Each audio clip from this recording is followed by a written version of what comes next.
Hello बच्चों, कैसे हैं आप सब? कैसी तैयारी चल रही है आप लोगों की? तो मैं हारिस मुस्तफ़ा आप सभी बच्चों का आपके अपने परिवार एके एकेडमिक्स में फिर से एक बार स्वागत करता हूं। फटाफट से आ जाइए। और आज मैक्सिमम इंपॉर्टेंट पॉइंट्स खत्म कर देंगे इलेक्ट्रिक करंट का। और आज का हमारा लेक्चर है लेक्चर नंबर 13।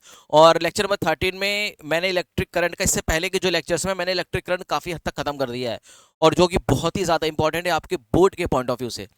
तो अगर आप सीरियस कैंडिडेट हैं और अगर आप चाहते हैं कि आपका परसेंटेज अच्छा हो जाए, आपके मार्क्स अच्छे हो जाए, तो फिर देरी किस बात की है। आपके अपने परिवार एके एकेडमिक्स लेकर आया है क्रैश कोर्स महाकुंभ बैच 2025। और ये बैच बहुत ही रीजनेबल प्राइस पे है, बहुत ही रीजनेबल प्राइस पे। इस पे आपको 2 महीने में प्रॉपर तरीके से आपकी प्रिपरेशन होगी। क्लास 12 सीबीएसई बोर्ड वाले बच्चों की और खासकर यूपी बोर्ड वाले बच्चों की भी होगी। तो सीबीएसई बोर्ड का एक अलग पैनल है और यूपी बोर्ड का एक अलग पैनल है। सीबीएसई बोर्ड वाले अगर आप बच्चे हैं और आपकी तैयारी आप चाहते हैं स्ट्रांग हो जाए, आपके मार्क्स परसेंटेज बड़े हो जाए, क्विक रिवीजन आपका हो जाए। और कुछ बच्चे बच्चे तो ऐसे भी हैं जिन्होंने अपना अभी तक बुक खोल के नहीं देखा है। कुछ ऐसे भी बच्चे हैं। और कुछ बच्चे हैं जो काफ़ी डरे भी हुए हैं। जाहिर सी बात है, सिलेबस बहुत बड़ा है। सिर्फ फिजिक्स को पढ़ना नहीं है, उसमें केमिस्ट्री भी है, मैथ भी है, पीसीबी वाले बच्चे भी हैं, उनकी और बाकी की सब्जेक्ट्स भी हैं। तो इसी चीज़ को ध्यान में रखते हुए आपके अपने परिवार ने एक क्रैश कोर्स लॉन्च किया है महाकुंभ बैच 2025 का, जिसमें मैं आप हम लोग सारी फैकल्टी आपको इस 60 डेज में, मतलब 5 फरवरी तक आपके एग्जाम से पहले आपका पूरा सिलेबस खत्म करा देंगे विथ क्विक रिवीजन के साथ, विथ प्रॉपर एक्सप्लेनेशन के साथ। आपको कैसे लिखकर आना है, क्या लिखकर आना है, कैसे क्या लिखना है बोर्ड के एग्जाम में, ताकि आपका समय बचे और आप ज़्यादा अननेसेसरी के पेजेस भी ना भरें। ठीक है जी। तो फटाफट से चलिए, अब बिना समय व्यर्थ किए हुए आगे चलते हैं। आज हमारा ये 13 लेक्चर है, जिसमें आज हमको पढ़ाना है इलेक्ट्रिक करंट। और इलेक्ट्रिक करंट में हम सीरीज कॉम्बिनेशन, पैरेलल कॉम्बिनेशन की आगे की चीज़ें देखेंगे, जो भी रहेगा उसको पढ़ेंगे। ठीक है जी। तो ये हमारा बैच है शशांक सर के नेतृत्व में। बाकी सारी फैकल्टी है आपके सामने दिख रही है। Physics, chemistry, mathematics, Hindi, English, bio, सारे टीचर्स पढ़ा रहे हैं। पब्लिक क्लास, बहुत बेहतर रिस्पांस है आपका, बहुत ही अच्छा आप लोगों ने एडमिशन भी ले लिया है। चलिए, आपका ये आउटपुट आपको नज़र आएगा जब आपका रिजल्ट आ जाएगा, बेहतर रिजल्ट आपको मिलेगा। तो उसकी इस चीज़ की पूरी बेफिक्र हो जाइए। लेकिन आपको मेहनत करनी है, ईमानदारी से मेहनत करनी है। अगर आप सिर्फ इस भरोसे बैच जोड़ेंगे, हम सिर्फ पढ़ लेंगे तो हम टॉप कर जाएंगे, नहीं, हम लोग तो पढ़ाएंगे ही पढ़ाएंगे। आपको भी अपनी तरफ से बहुत मेहनत करने की ज़रूरत है। ठीक है जी। चलिए, तो क्वालिटी की गारंटी है। बैच आपने देख लिया है, हमारी टीम आपने देख ली है। इसी तरह से अब आपको करना क्या है, आपको अपने मोबाइल फ़ोन का प्ले स्टोर पे जाना है, ऐप डाउनलोड करना है, अपना नंबर उसमें डालना है और रजिस्ट्रेशन करना है, और आपको लोगो सामने मिल जाएगा एके एकेडमिक्स का। इस पे आप ज्वाइन कर लीजिए, जुड़ जाइए फटाफट से, इसको डाउनलोड कर लीजिए। और इस नंबर पे कॉल करके आप बैच अगर ज्वाइन करना चाहते हैं तो बैच ज्वाइन कर सकते हैं, अदरवाइज कोई दिक्कत नहीं। अगर आपकी तैयारी हो गई है और आप मॉक टेस्ट देना चाहते हैं, तो आजकल आप देखिए मॉक टेस्ट भी अगर आप लेंगे, ऑनलाइन परचेज करेंगे, तो इंडिविजुअल सब्जेक्ट का जो 10 मॉक टेस्ट होगा ना, वो भी पता है हज़ार हज़ार रुपए का आएगा। 1000 रुपये इंडिविजुअल सब्जेक्ट की मैं बात कर रहा हूँ, इंडिविजुअल सब्जेक्ट की। पर आपको यहाँ पे मॉक टेस्ट क्या, practice question, theory, hand written notes, सब कुछ आपको प्रोवाइड किया जा रहा है 5 सब्जेक्ट के साथ। बहुत बड़ी बात है, इतने रीजनेबल प्राइस पे आपको कहीं भी नहीं मिलेगा। लेकिन क्वालिटी से कोई भी खिलवाड़ नहीं है, क्वालिटी से कोई भी समझौता नहीं है। आप पहले क्वेश्चन का लेवल देखिएगा, उसके बाद आप डिसाइड करिएगा कि आपको परचेज करना चाहिए कि नहीं करना चाहिए। तो ये सारे फीचर्स हैं हमारे क्रैश कोर्स के, आप सामने दिख रहा है आपको। लाइव क्लास है, क्लास नोट्स है, डाउट सेशन है, बेस्ट स्टडी मटेरियल है, मॉक टेस्ट, मैराथन क्लास, मात्र 499 रुपये। कुछ भी नहीं है ये तो, कुछ भी नहीं है ये तो। चलिए, तो हमारा टॉपिक आज चला था इलेक्ट्रिक करंट का चैप्टर, हमने ऑलरेडी स्टार्ट कर दिया था। और इलेक्ट्रिक करंट के चैप्टर में आज हमारा क्या टारगेट है? आज अपना टारगेट है कि आज हमें क्या करना है कि इलेक्ट्रिक करंट में जो सीरीज कॉम्बिनेशन के जो और पैरेलल कॉम्बिनेशन के जो क्वेश्चंस होते हैं, उसमें भी कई इंपॉर्टेंट क्वेश्चंस बनते हैं। तो हम आज उस इंपॉर्टेंट क्वेश्चंस को थोड़ा डिस्कस करेंगे, ठीक है ना? Important questions based on combination of resistor resistor and electric circuit से रिलेटेड जो भी इंपॉर्टेंट क्वेश्चंस बनते हैं, आज हम वो इंपॉर्टेंट क्वेश्चंस करेंगे। ठीक है जी। और साथ ही साथ आज हम इंपॉर्टेंट क्वेश्चंस किस पे करने वाले हैं? आज हम कुछ इंपॉर्टेंट क्वेश्चंस करेंगे रेसिस्टेंस रेसिस्टिविटी की बेसिस पे, कुछ इंपॉर्टेंट क्वेश्चंस को समझेंगे, है ना? Important questions based on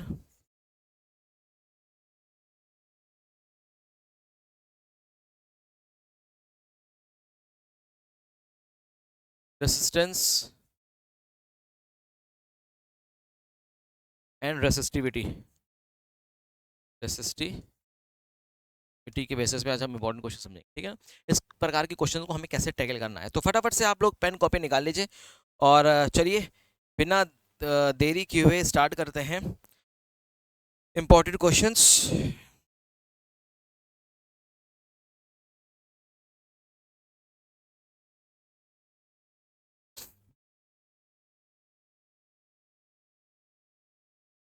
theory part मैंने इससे पहले कि आपको वो सारी थ्योरी पार्ट बता दी है। अब आपने जो भी थ्योरी पार्ट पढ़ा है वो सारी थ्योरी पार्ट अब आपको इंपॉर्टेंट क्वेश्चंस में अप्लाई करना है, ठीक है। चलिए सीरीज पर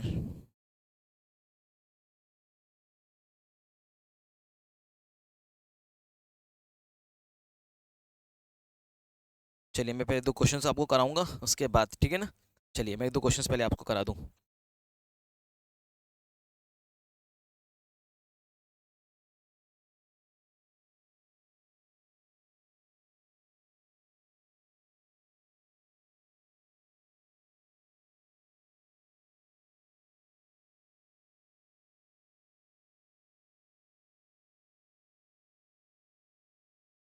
चलिए तो शुरुआत हम लोग पहले यहीं से करते हैं, शुरुआत हम लोग यहीं से कर लेते हैं, कोई समस्या नहीं है।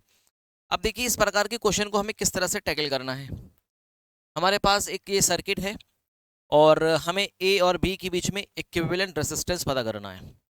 कैसे पता करेंगे इक्विवेलेंट रेजिस्टेंस, अगर आप बहुत ध्यान से अगर आप देखें तो आप इसको इस प्रकार के क्वेश्चन को आप यहीं पे ही सॉल्व करें। बहुत ही ट्रिक से मैं बता रहा हूँ। मान लीजिए इस वाले टर्मिनल को हमने एक पॉजिटिव टर्मिनल से जोड़ दिया और इस वाले टर्मिनल को हमने एक नेगेटिव टर्मिनल से जोड़ दिया है। लेट इट सपोज दैट इसको प्लस और माइनस टर्मिनल से मैंने ऐड कर दिया है।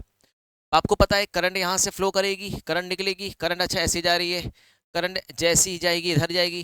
मान लीजिए कितनी करंट जा रही है, आई करंट जा रही है। अच्छा ये आई करंट इधर गई और जैसी आई करंट जाएगी तो आई वन करंट यहाँ भाग जाएगी और आई टू करंट यहाँ भाग जाएगी। अच्छा देखो ये जो आई टू करंट यहाँ जा रही है और आई वन करंट यहाँ जा रही है तो ये आपस में क्या हो जाएंगी, आपस में पैरेलल में हो जाएंगी। और जब ये पैरेलल में हो जाएंगे कंबाइंड होकर किस में हो जाएंगे, सीरीज में हो जाएंगे।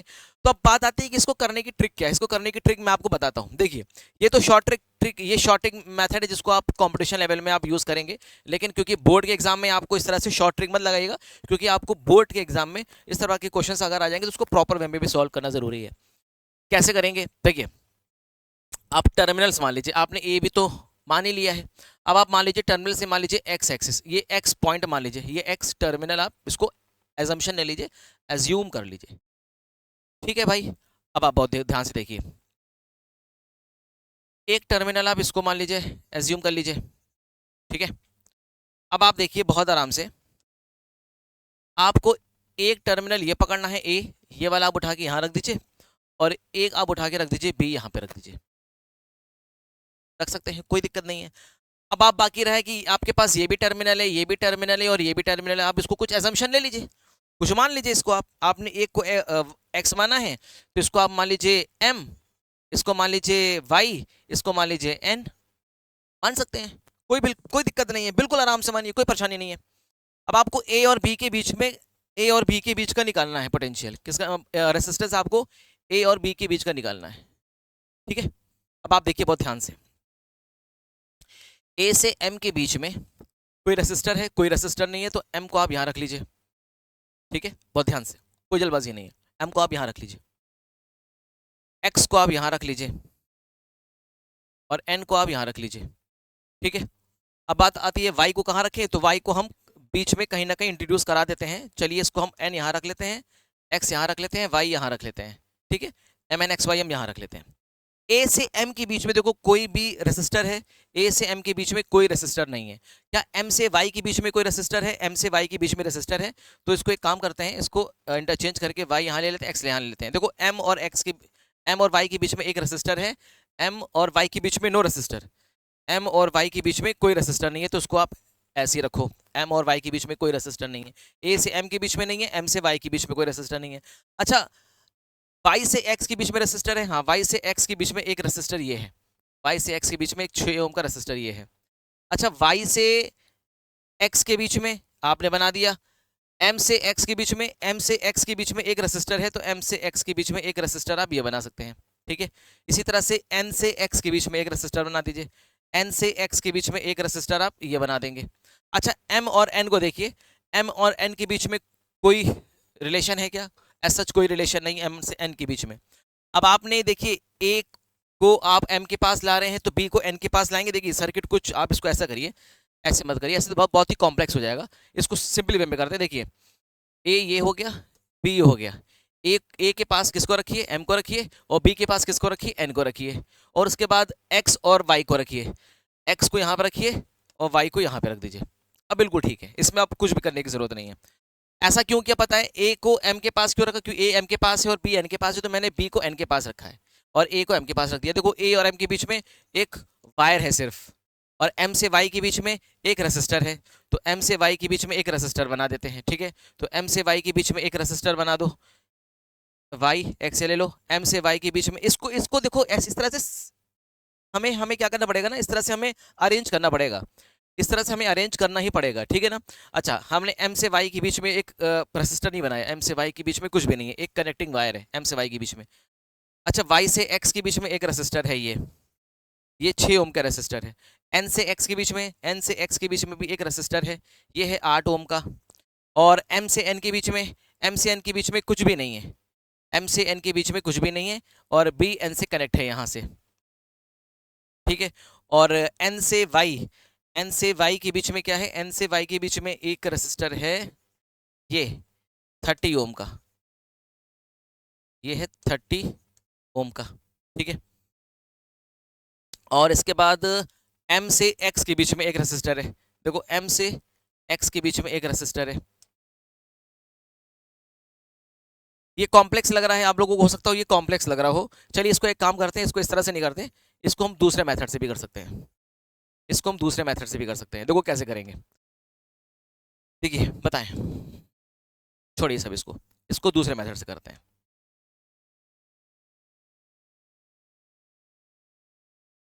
मान लीजिए आपके पास एक रेसिस्टर ये है और एक रेसिस्टर आपके पास ये है, ठीक है ना। एक रेसिस्टर आपके पास ये निकला है, ये है 6 ओम का रेसिस्टर, ये है 8 ओम का रेसिस्टर, और ये है 3 ओम का रेसिस्टर। और यहाँ से एक टर्मिनल है जो बिल्कुल ऐसे आ रहा है, एक रेसिस्टर ये लगा हुआ है, ये बना हुआ है, ठीक है ना। एक टर्मिनल यहाँ बना हुआ है, एक टर्मिनल यहाँ बना है, ये ए हो गया और ये बी टर्मिनल है, ठीक है। अच्छा, एक बात समझिए, जो पोटेंशियल इसका होगा, मान लीजिए इसका वी ए पोटेंशियल है, वही पोटेंशियल यहाँ पे भी होगा और वही पोटेंशियल यहाँ पे भी होगा, मानते हैं, इसमें कोई दिक्कत नहीं है। जो पोटेंशियल यहाँ पे होगा वही पोटेंशियल यहाँ पे होगा, वही पोटेंशियल यहाँ पे होगा। अच्छा, जो पोटेंशियल यहाँ पे होगा वही पोटेंशियल यहाँ पे होगा, क्योंकि कोई रेसिस्टर तो है नहीं ड्रॉप करने के लिए। अच्छा, अगर मान लीजिए यहाँ का पोटेंशियल वी है, तो वही पोटेंशियल यहाँ पे भी होगा, बोलिए होगा कि नहीं? और वही पोटेंशियल यहाँ पे भी होगा, वी। अब आप बहुत ध्यान से देखो, ये पोटेंशियल है वी और यहाँ पे तुमने मान लिया है एक्स, क्लियर है? देखो वी ए और एक्स के बीच में एक रेसिस्टर, वी ए पोटेंशियल और एक्स के बीच में एक रेसिस्टर, और वी बी पोटेंशियल और एक्स के बीच में एक रेसिस्टर, और वी ए और वी बी के बीच में एक रेसिस्टर ये लगा हुआ है, वो है 30 ओम का। बोलो क्लियर है? अच्छा, ये खुद बता सकते हो कि इनके बीच में पोटेंशियल क्या है? देखो सेम है, V A minus x, V A minus x, इनके बीच में अगर पोटेंशियल सेम है तो इसका मतलब ये किसमें है? पैरेलल में हो सकते हैं, पैरेलल में, क्योंकि यहाँ का पोटेंशियल वी है, यहाँ का पोटेंशियल एक्स है, और यहाँ का पोटेंशियल वी है, यहाँ का पोटेंशियल एक्स है, दोनों किसमें है? पैरेलल में। अगर ये दोनों पैरेलल में हुए तो हम इनको क्या सिंप्लीफाई कर सकते हैं? बहुत आराम से, बहुत आराम से सिंप्लीफाई कर सकते हैं। कैसे सिंप्लीफाई करेंगे भाई? कैसे सिंप्लीफाई करेंगे? इसको हमको कॉम्बिनेशन करना पड़ेगा। कॉम्बिनेशन कैसे करेंगे? 1/3 प्लस 1/6 करेंगे, 6 एलसीएम ले लेंगे, 3 2 6 प्लस 1 दैट इज 3/6, ये हो जाएगा 2 ओम का रेसिस्टर। ये क्या हो जाएगा? 2 ओम का रेसिस्टर हो जाएगा। ज्वाइंट खोल दो यहाँ से, अब यहाँ से हम क्या कर देंगे? ज्वाइंट खोल सकते हैं, कोई दिक्कत नहीं है। अब ये 2 ओम का रेसिस्टर है, तो यहाँ से इसको आप क्या करिए? हटा दीजिए।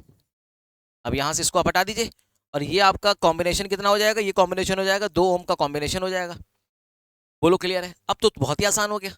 अब एक बात बताइए, वी ए एक्स और V B X, V A X और वी बी एक्स, और ये है V A minus V B, ये वह है V A minus V B. अब दोनों के पोटेंशियल अलग अलग हैं, इसके बीच में पोटेंशियल अलग है, इसके बीच में पोटेंशियल अलग है। और अगर दो रेसिस्टर के बीच में अगर पोटेंशियल अलग अलग होता है तो वो दोनों रेसिस्टर किस में होते हैं? सीरीज में होते हैं। तो ये किस में है? सीरीज कॉम्बिनेशन में। 8 + 2 कितना हो गया? 10। 8 + 2 किस में हो गया? 10 हो गया। तो क्या हम इसको हटा के 10 ओम कर सकते हैं? बात समझ में आ रही है क्या? क्या इसको हटा कर हम 10 ओम कर सकते हैं? अब एक बताइए, इसका पोटेंशियल VA है, इसका पोटेंशियल VB है, आपको दिखाई दे रहा है ना, इसका पोटेंशियल कितना है VA और इसका पोटेंशियल कितना है VB है, और इसका भी पोटेंशियल VA है, इसका पोटेंशियल VB है। इस रेसिस्टर के across potential difference VA minus VB और इस रेसिस्टर के across potential difference VA minus VB, तो दोनों के अक्रॉस पोटेंशियल डिफरेंस सेम है, और पोटेंशियल डिफरेंस अगर सेम होता है तो क्या होता है, दोनों पैरेलल में होते हैं। दोनों किस में है? पैरेलल में। अब इन दोनों को पैरेलल कॉम्बिनेशन कैसे सॉल्व करेंगे, ये तो आपको पता ही होना चाहिए। इनका हम पैरेलल कॉम्बिनेशन कैसे सॉल्व करेंगे? इसको यहां से रफ कर दें, इसको यहां से रफ कर दें, बताइए कैसे करेंगे पैरेलल कॉम्बिनेशन सॉल्व? 1/10 प्लस 1/30, ये हो गया 30, 10 प्लस 3 हो गया प्लस 1, दैट इज 4/30। सिंप्लीफाई करेंगे 30/4, और बताइए इसको कैसे करिए, 50/2 दैट इज 7.5 ओम का रेसिस्टर आ जाएगा। The combination the combined resistance या इक्विवेलेंट रेसिस्टेंस बिटवीन ए और बी कितना आ जाएगा? 7.5 ओम आ जाएगा। तो इस तरह का क्वेश्चन करने की देखिए ये ट्रिक मुझे ऐसा लगता है कि ये ज्यादा अच्छी ट्रिक है। और ये ट्रिक किस पे बेस्ड है? इसी पे बेस्ड है कि अगर दो रेसिस्टर अगर पैरेलल में जोड़े होते हैं तो इनके अक्रॉस पोटेंशियल डिफरेंस सेम होता है, और दो रेसिस्टर अगर सीरीज में जोड़े होते हैं तो इसके अक्रॉस पोटेंशियल डिफरेंस अलग अलग होता है। तो उसी के बेसिस पे हमने पहचान लिया कि कौन सा रेसिस्टर सीरीज कॉम्बिनेशन में है और कौन सा रेसिस्टर पैरेलल कॉम्बिनेशन में है। आपको खुद यहाँ से देखिए बहुत आसान है, टफ नहीं है। ये अगर ये पोटेंशियल किस पे है, वी पोटेंशियल पे है, तो ये भी किस पे होगा, वी क्योंकि कोई रेसिस्टर तो है नहीं इसके बीच में कि पोटेंशियल ड्रॉप कर जाए। अच्छा, जो पोटेंशियल यहाँ का है वही पोटेंशियल तो यहाँ का भी है, वी। अच्छा, वही पोटेंशियल यहाँ का भी है, वी। बोलो, और यहाँ का पोटेंशियल कितना है, वीबी, तो यहाँ का पोटेंशियल कितना है, वीबी। अरे यहाँ का पोटेंशियल वीए है तो यहाँ का पोटेंशियल कितना होगा, वीए होगा। बोलो क्लियर है क्या? यहाँ के पोटेंशियल को मान लेते हैं एक्स। देखो इसके अक्रॉस पोटेंशियल डिफरेंस कितना है, वीए माइनस वी एक्स, और इसके अक्रॉस पोटेंशियल डिफरेंस कितना है, वीए माइनस वी एक्स। इन दोनों के अक्रॉस पोटेंशियल डिफरेंस सेम है, तो दोनों किसमें है, पैरेलल में है। दोनों को पैरेलल में सिंप्लीफाई कर लो फटाफट से। उसके बाद वी एक्स और वीबी माइनस वी एक्स, दोनों का पोटेंशियल डिफरेंस अलग अलग, सीरीज में जोड़ दो, फिर पैरेलल में जोड़ दो। इस तरह से सिंप्लीफाई कर सकते हैं, ठीक है ना। चलिए, तो इस प्रकार के क्वेश्चन को हम लोग इस तरह से सॉल्व करना पड़ेगा। देखो एक क्वेश्चन आपके सामने ये भी है, determine the current withdrawn from the 12 volt battery. 12 volt battery से कितनी करंट ड्रॉ हो रही है, supply with the internal resistance of 0.5 ओम। इसका इंटरनल रेजिस्टेंस आपको दिया गया है 0.5 ओम का इंटरनल रेजिस्टेंस भी है इसका। By following infinite network each resistor has 1 ओम, हर एक का रेजिस्टेंस कितना है, 1 ओम का रेसिस्टर है आगे की तरफ। अच्छा, इस तरह के क्वेश्चंस को हम कैसे सिंप्लीफाई करते हैं, बहुत आसान है, इसको मैं आपको बताता हूँ, इसको समझ में आ जाएगा। देखिए मान लीजिए आपके पास ये इसके अक्रॉस एक बैटरी लगी हुई है, एक सेल लगा देते हैं और एक इंटरनल लगा हुआ है।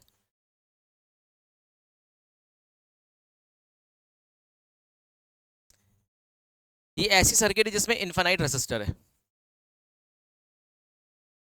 इसी तरह से सो ऑन, इसी तरह से सो ऑन आगे चल रहा है, और सबका रेसिस्टेंस कितना है, 1 ओम, 1 ओम, 1 ओम, 1 ओम, 1 ओम, 1 ओम एंड सो ऑन। अच्छा एक बात बताइए, रिपीटिशन कहाँ से स्टार्ट हुआ? क्या यहाँ से, क्या यहाँ से, यहाँ से? बिल्कुल, देखो इसको छोड़ देंगे तो ये, इसको अगर भूल जाओगे तो इसका मतलब फिर से यहीं से स्टार्ट हुआ, इसको भूल जाओगे मतलब फिर से यहाँ स्टार्ट हुआ। मतलब रिपीटिशन कहाँ से स्टार्ट हो रहा है, रिपीटिशन यहाँ से स्टार्ट हो रहा है। बोलो, रिपीटिशन यहाँ से स्टार्ट हो रहा है कि नहीं? अगर इसको मान लो एक्स, कितना मान लो, एक्स मान लो, अगर इसके कॉम्बिनेशन को अगर मान लो एक्स रेसिस्टेंस के कॉम्बिनेशन का, तो देखो हम कैसे करेंगे, इसके कॉम्बिनेशन को कितना मान लें, एक्स मान के चलते हैं। चलो एक्स मान के चलो, ये हो गई तुम्हारी सेल, ये हो गया इंटरनल रेजिस्टेंस, ये हो गया 1 ओम की बैटरी, 1 ओम का रेसिस्टर, ये भी हो गया 1 ओम का रेसिस्टर, 1 ओम, 1 ओम, और इसके अक्रॉस तुमने क्या मान लिया है, एक्स रेसिस्टर मान लिया है। इनका कॉम्बिनेशन कितना है, एक्स रेसिस्टर का है, कॉम्बिनेशन का रेसिस्टेंस एक्स है मान लेते हैं। अब एक बात बताइए, ये है 0.5 ओम का रेसिस्टर, और कितने वोल्ट की बैटरी है, 12 वोल्ट की बैटरी है, तो आपने इसको माना है 12 वोल्ट की बैटरी। अब कॉम्बिनेशन को तुमने क्या माना है, कॉम्बिनेशन को तुमने मान लिया है x। अब जब तुमने कॉम्बिनेशन का रेजिस्टेंस x मान, भाई तुमने खुद ही तो माना ना कि अभी कॉम्बिनेशन का रेजिस्टेंस हमने x मान लिया, तो कॉम्बिनेशन का रेजिस्टेंस तो यहां से स्टार्ट हुआ ना, कॉम्बिनेशन का रेजिस्टेंस तो यहां से स्टार्ट हुआ ना, तुमने इसको क्या माना है, x। चलो अब ये किसमें है, ये किसमें है, पैरेलल में। पैरेलल सिंप्लीफाई करोगे तो कितना हो जाएगा, अगर हम इसके पैरेलल को सिंप्लीफाई करें तो कितना हो जाएगा, 1 प्लस 1 अपॉन एक्स, ये हो जाएगा 1 प्लस एक्स अपॉन एक्स, इससे पोर्कल कर देंगे तो x प्लस 1 अपॉन एक्स, तो इसका रेसिस्टर हो जाएगा x प्लस 1/x हो जाएगा। क्लियर है? अब देखो बहुत आराम से, ये किस में हो गया, सीरीज में। जब सीरीज में होगा उसके साथ क्या लगा हुआ है, ये भी लगा हुआ है, ये भी तो सीरीज में है। सबको जरा कंबाइन करो तो हो जाएगा 1 plus 0.5 plus x upon x plus 1, यही तो है। बराबर क्या करेंगे x, क्योंकि हमने कॉम्बिनेशन का रेजिस्टेंस x माना था, x कर दो। अब बस इसको करो 1.5 plus x upon x plus 1 is equal to x. Simplify कर सकते हैं क्या? इसको सिंप्लीफाई कर सकते हैं। 1.5 x plus 1.5 plus x is equal to x, और यहाँ से क्रॉस मल्टीप्लाई कर देंगे, x प्लस 1 आ जाएगा। बोलो क्लियर है क्या? ये मैं थोड़ी सी मैथमेटिक्स है, थोड़ी सी मैथमेटिक्स आपको सिंप्लीफाई करनी पड़ेगी।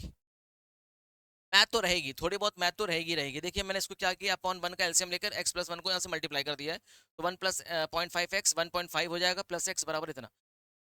सिंप्लीफाई करिए, 1.5 देखो 1.5x और x कितना हो गया, 2.5x हो गया, plus 1.5 is equal to x square plus 1।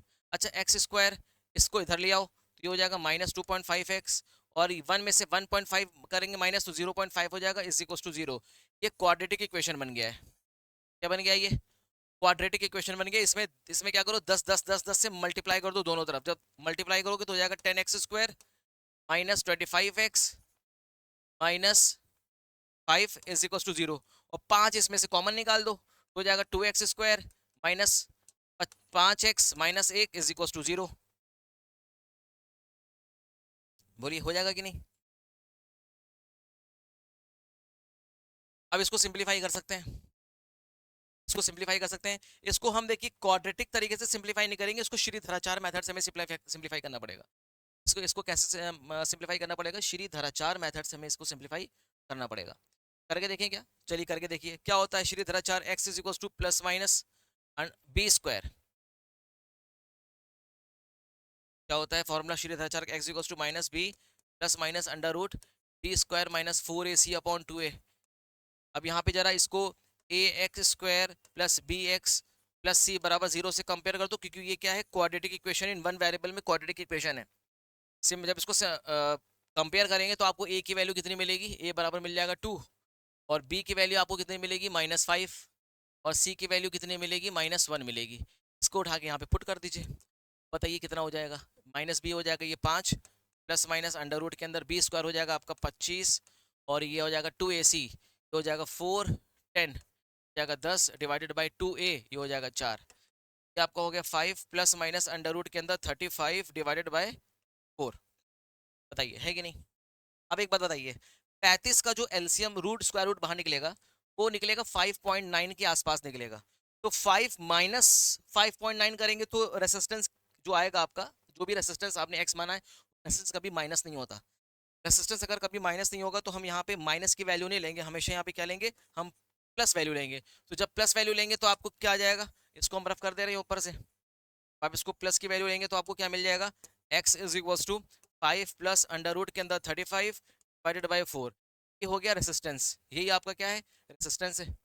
इसको आप सिंप्लीफाई करना चाहें तो सिंप्लीफाई कर दीजिए। अप्रॉक्सीमेट इसको मान लेते हैं 6। अप्रॉक्सीमेशन यहाँ पे थोड़ा सा अप्रॉक्सीमेशन लगाना पड़ेगा, यहाँ पे हमें थोड़ा सा अप्रॉक्सीमेशन लगाना पड़ेगा। तो x is equal to 5 plus 36 का बाहर करिए तो 6 हो जाएगा, बटे 11 11/4 दैट इज ओम। ये हो गया इक्विवेलेंट रेसिस्टेंस। ये क्या निकल आया, इक्विवेलेंट रेसिस्टेंस निकल आया। बोलिए है कि नहीं?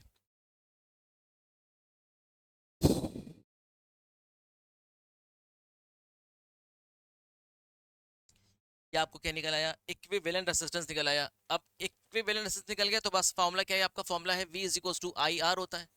आपको I निकालना है तो V अपॉन R कर दीजिए। वोल्ट कितना बैटरी का कितना वोल्टेज है, बैटरी का वोल्टेज है 12 वोल्ट, तो 12 वोल्ट की बैटरी है। कंबाइंड रेजिस्टेंस कितना आया है, 11/4, 11/4 कर दीजिए। ये चला जाएगा 1248, 48 डिवाइडेड बाई 11, तो ये आपका हो जाएगा 4 पॉइंट, ये हो जाएगा 4.4 नहीं, 4 पॉइंट हो जाएगा 44.3 वॉट एम्पियर की current. This much amount of current is flown in the circuit. Circuit से मतलब बैटरी से इतनी करंट निकल रही है 4.3 एम्पियर की। इसको किस तरह से करना है आप इसको ये देखिए, इसको किस तरह से करना है। ये जो इनफाइनाइट सर्किट के क्वेश्चंस होते हैं, इसमें आपको करना ये है कि जहां से रिपीटिशन स्टार्ट होती है, जहां से रिपीटिशन स्टार्ट हो रही है हमें वहीं से लेके चलना है। अब आप देखिए रिपीटिशन देखिए कहां से स्टार्ट, हालांकि देखिए मैंने क्या किया, ये नीचे का रेसिस्टर मैंने बनाया नहीं है, हालांकि इसमें नीचे के रेसिस्टर्स भी बने हुए हैं, लेकिन आप खुद देखिए आपके जो रिपीटिशन कहाँ से स्टार्ट हो रही है, रिपीटिशन आपकी ये रिपीटेशन आपकी स्टार्ट हो रही है, देख रहे हैं, रिपीटेशन यहाँ से स्टार्ट हो रही है। और अगर रिपीटेशन यहाँ से स्टार्ट हो रही है तो इसका मतलब ये है कि आप इसके पूरे कॉम्बिनेशन को क्या मान लीजिए, एक मतलब एक्स ओम का रेसिस्टर मान लीजिए। जब आप इसको एक्स ओम का मानेंगे तो फिर एक्स और वन आपके किस में हो जाएगा, पैरेलल में, फिर सब सीरीज में हो जाएगा। फिर इस तरह से क्वेश्चंस आप सिंपलीफाई कर सकते हैं, ठीक है।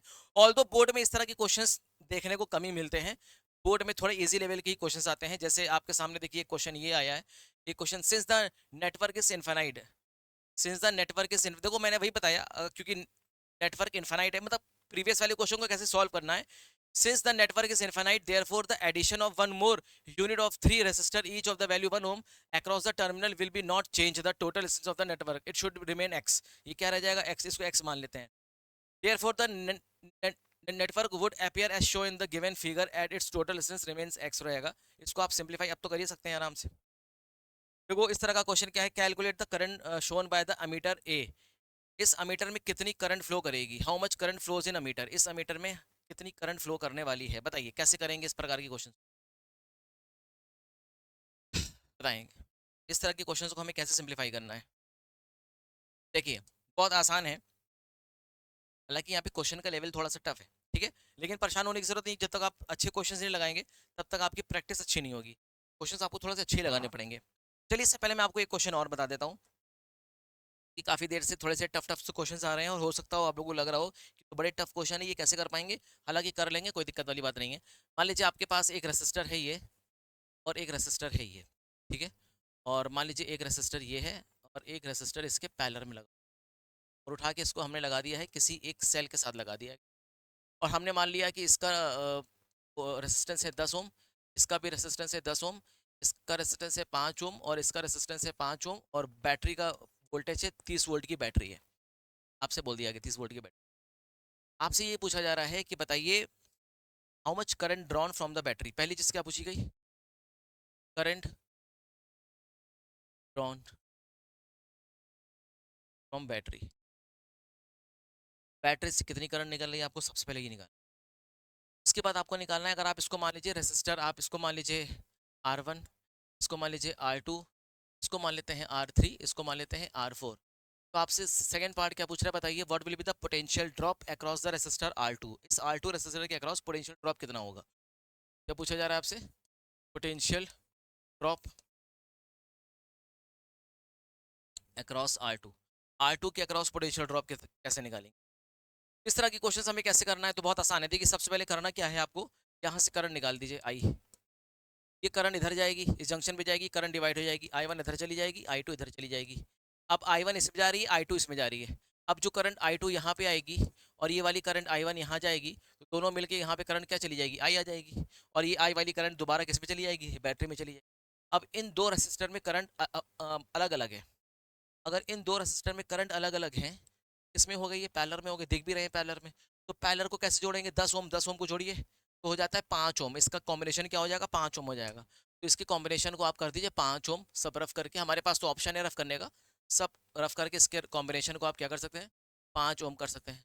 अब आपको खुद नजर आ रहा है कि जो करंट यहाँ जाएगी वो करंट यहाँ जाएगी, वो करंट यहाँ जाएगी, तीनों किस में हो गए, सीरीज में हो गए, और जब तीनों सीरीज में होंगे तो सीरीज कॉम्बिनेशन कैसे जोड़ेंगे, सीरीज कॉम्बिनेशन तो आपको जोड़ना आता है, 5 + 5 + 5 क्या हो जाएगा, 30, इसका मतलब इसका रेसिस्टेंस कितना हो जाएगा, 30 ओम का इक्विवेलेंट रेसिस्टेंस आ जाएगा, 30 ओम, सॉरी 15 ओम का आ जाएगा, 15 ओम का आ जाएगा। अब बैटरी का पोटेंशियल दिया हुआ है, बैटरी का वोल्टेज दिया गया है, और नेट अक्रॉस रेजिस्टेंस दिया है। इसमें माना गया है कि इसकी कोई अपने इंटरनल रेजिस्टेंस, इसका माना गया है कि इसका अपना कोई इंटरनल रेजिस्टेंस नहीं है, कि बैटरी का पोटेंशियल है वो सारा सारा किस पे ड्रॉप हो रहा है, इस रेसिस्टर के अक्रॉस ड्रॉप हो रहा है। तो इस रेसिस्टर के अक्रॉस कितना पोटेंशियल ड्रॉप हो रहा है, क्योंकि इंटरनल रेसिस्टेंस को हमने नेग्लिजिबल मान लिया है, तो जो बैटरी का पोटेंशियल है वही इस रेसिस्टेंस के अक्रॉस का पोटेंशियल ड्रॉप होगा 30 वोल्ट का। अब V = IR वाला फॉर्मूला लगा दो फटाफट से, V कितना है 30 वोल्ट, करंट पता नहीं है, कितना रेसिस्टर है 15, I बराबर आ जाएगा 30/15, कितना आ जाएगा 2 एम्पियर की करंट कहाँ फ्लो करेगी, इस रेसिस्टर में 2 एम्पियर की करंट फ्लो करेगी। अब 2 एम्पियर की करंट कहाँ से निकल रही है, हर जगह से निकल रही है, और यहाँ पे भी जा रही थी 2 एम्पियर की रेसिस्टेंस जा रही थी, मतलब 2 एम्पियर की करंट इस वाले रेसिस्टर जो लगा था ना 5 ओम का, वहां भी जा रही थी। तो इस R2 के अक्रॉस कितना पोटेंशियल होगा, फटाफट से बताइए, वोल्टेज, वोल्टेज अक्रॉस R2, इस R2 के अक्रॉस कितना वोल्टेज होगा? V is equal to I R, और R बराबर V अपॉन आई, है कि नहीं? अब आपको इसके अक्रॉस क्या निकालना है? वोल्टेज निकालना है। तो वोल्टेज कैसे निकालेंगे? V2, मान लीजिए इसके अक्रॉस वोल्टेज को हम मान लेते हैं V2, V2 is equal to I into R2, क्योंकि करंट तो सब में सेम जाएगी ना, बस ऊपर वाले में करंट अलग होगी, बाकी नीचे वाले में तो करंट सेम जाएगी।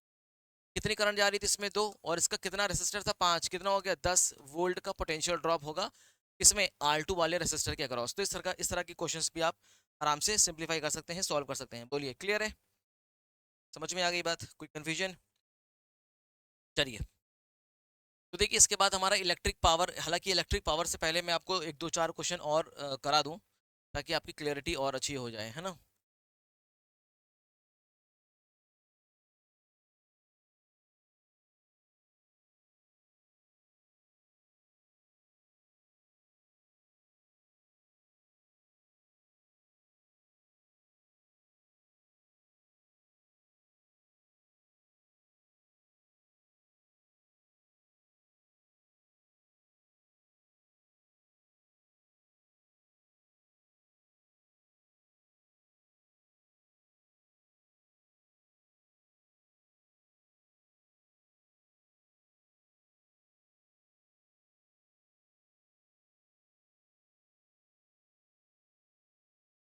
चलिए, एक देखिए, एक क्वेश्चन और देखिए। मान लीजिए आपके पास एक रेसिस्टर ये बना, रेसिस्टर ये, रेसिस्टर ये टर्मिनल है, टर्मिनल ए, ठीक है। यहाँ पे मैंने क्या लगा दिया? कनेक्टिंग वायर लगा दी। ये लगा है कनेक्टिंग वायर, इस बात का ध्यान, क्या लगा हुआ है? कनेक्टिंग वायर लगा हुआ है, ठीक है जी। तो आपसे कह रहा है बताइए इसका रेजिस्टेंस है 1 ओम, इसका भी है 1 ओम, इसका भी एक, इसका भी एक, इसका भी एक रेजिस्टर है। तो बताइए what will be the equivalent resistance across A B? A B के अक्रॉस इक्विवेलेंट रेजिस्टेंस क्या होगा? आर ए बी, आपसे ये पूछा जा रहा है। जब कभी भी इस तरह का क्वेश्चन आ जाए और आपको दो वायर्स के बीच में एक कनेक्टिंग वायर दे दे, तो कनेक्टिंग वायर के उस तरफ जितने भी रेसिस्टर होंगे उसमें करंट जाएगी नहीं, क्योंकि कनेक्टिंग वायर है। और कनेक्टिंग वायर में क्या होता है? कनेक्टिंग वायर का जो रेसिस्टेंस होता है वो निग्लेजिबल होता है, निग्लेजिबल। तो उससे मैक्सिमम अमाउंट ऑफ करंट जाती है। तो जो करंट यहाँ से पास हो रही है आई, वो सारी सारी करंट कहाँ निकल जाएगी? इसमें निकल जाएगी। और घूम के करंट कहाँ निकल आएगी? इधर निकल आएगी। इधर वाले सेक्शन में कोई करंट जाएगी नहीं। इसके अक्रॉस क्या लगा हुआ है? एक कनेक्टिंग वायर लगा हुआ है। ये क्या है? कनेक्टिंग वायर है, कनेक्टिंग वायर लगा हुआ है, ठीक है। तो भाई अब इसमें कोई इसका तो होने का ना होने का कोई मतलब ही नहीं है कि इनके बीच में कनेक्टिंग वायर लगा हुआ है। तो बस इसको और इसको काउंट करेंगे, इन वाले को काउंट ही नहीं करेंगे। तो 1 + 2 कितना हो गया सीरीज में? That is 2 ohm is the equivalent resistance between A B. तो ए और बी के बीच में कितना हो जाएगा? रेजिस्टेंस 2 ओम का इक्विवेलेंट रेजिस्टेंस हो जाएगा। क्लियर है? बात समझ में आ गई? चलिए ठीक है, तो यहाँ पे हम आज की क्लास को समाप्त करते हैं। उसके बाद हम इलेक्ट्रिक पावर स्टार्ट करेंगे, और इलेक्ट्रिक पावर के बाद हमारा बाकी आगे का भी और टॉपिक बाकी है, कभी बाकी है। इलेक्ट्रिकल एनर्जी है, ठीक है, नंबर ऑफ यूनिट्स है। तो ठीक है, we will discuss later on, हम कल डिस्कस करेंगे। चलिए, तो फिर आज की क्लास को समाप्त करते हैं। पढ़ाई करते रहिए, तैयारी करते रहिए। All the very best.